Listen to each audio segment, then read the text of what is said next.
আজকে হচ্ছে আমাদের 4 রকমের শাক, সরিষার শাক, মূলার শাক, পালং শাক, আরেকটা কি না, লাল শাক। 4 রকমের শাক, ধনিয়া পাতা সবকিছু দিয়ে এক জায়গায় রান্না করা হবে। 4 ধরনের শাক রান্না করা হবে।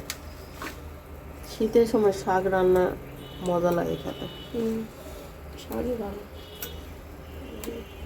এই হচ্ছে আমাদের আজকে রান্না বান্না। আর কি রান্না বান্না করা যায় পরে শেয়ার করছি আপনাদের সাথে।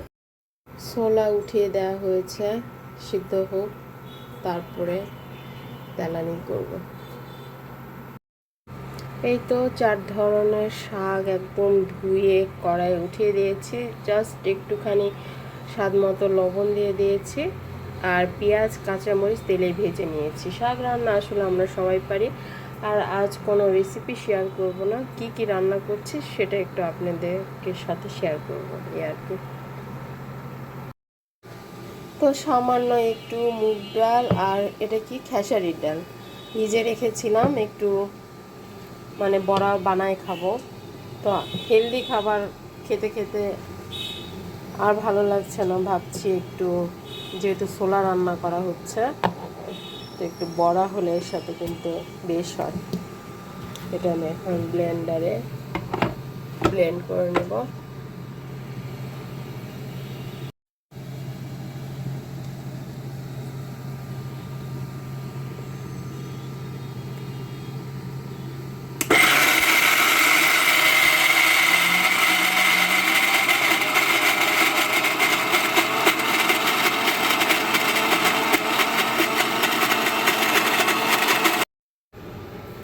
তো ধনিয়া পাতা, পেঁয়াজের পাতা, লবণ, হলুদ, সামান্য একটু আদা রসুন বাটা দিয়ে ভালোভাবে আমি মেখে রেখে দিব। খাওয়ার আগে আগে আমি ভেজে নিব এই মসুর ডাল, খেসারির ডাল আর মুগ ডাল বড়া। তা আমাদের রক্তে যেহেতু আছে ভাজা পোড়া খাওয়ার, এটা তার একবারই চেঞ্জ করা যাবে না। তবে 1 মাস পর পর এগুলো খাওয়া যায়, সমস্যা হবে না। এই তো জলপাই নিয়ে আসছি অনেকগুলো, আচার করা হবে। তো অর্ধেকটা সিদ্ধ করা হলো, আরও অর্ধেক সিদ্ধ করতে হবে। কিছুটা আমার মায়ের বাসায় দিব, কিছুটা আমার যাকে দিলাম, আর কিছুটা যে আমার বাসায় যে কাজ করে ওকেও দিব। কারণ 10 কেজির মতো জলপাই নিয়ে আসছে, এতগুলো তো আর আচার করা সম্ভব না আমার পক্ষে। তো জলপাইয়ের পানিটা আমি নিংড়ে নিলাম, আগামীকাল ইনশাল্লাহ আচার করে আমি আপনাদের সাথে শেয়ার করব। রুই মাছ, ধনিয়া পাতা, পেঁয়াজের পাতা, 4-5টা আলু ঝুরি করে টমেটো দিয়ে একদম হাতে মাখিয়ে নিয়েছি। লবণ, কাঁচামরিচ, হলুদের গুঁড়া, লবণের গুঁড়ো বলছিলাম, তারপরে হচ্ছে ঝালের গুঁড়া, সব কিছু দিয়ে আদা রসুন বাটা, জিরা বাটা দিয়ে সুন্দরভাবে মাখিয়ে নিয়েছি। সামান্য তেল দিয়েছি, খুব বেশি তেল দিয়ে নাই। দিয়ে এখন ঢাকনা দিয়ে ঢেকে দিব। আর আমার শাক রান্নাটাও হয়ে গেছে।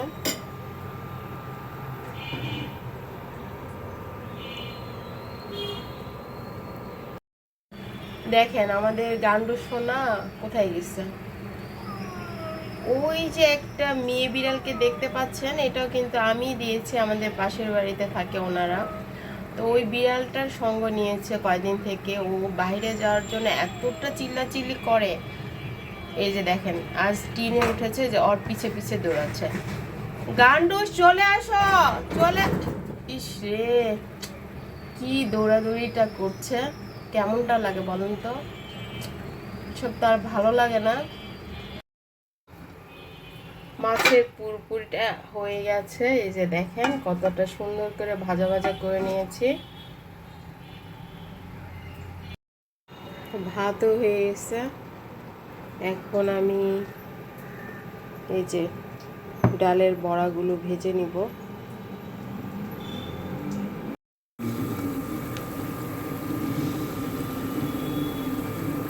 তো বড়াগুলো ভেজে নিচ্ছি, ভাজা হয়ে গেলে গোসল করে দেন খাওয়া দাওয়া করবো। আর নামাজও কিন্তু এর ভিতরে আমি পড়ে নেব।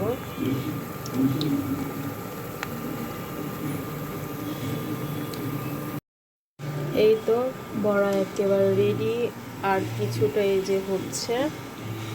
সালাডটাও কুটে নিয়েছি। এই যে সালাদ, পেঁয়াজ, লেবু, টমেটো, শসা, একটু লবণ, সামান্য একটু সরিষার তেল দিয়ে মাখিয়ে নিয়েছি। এখন খাবো।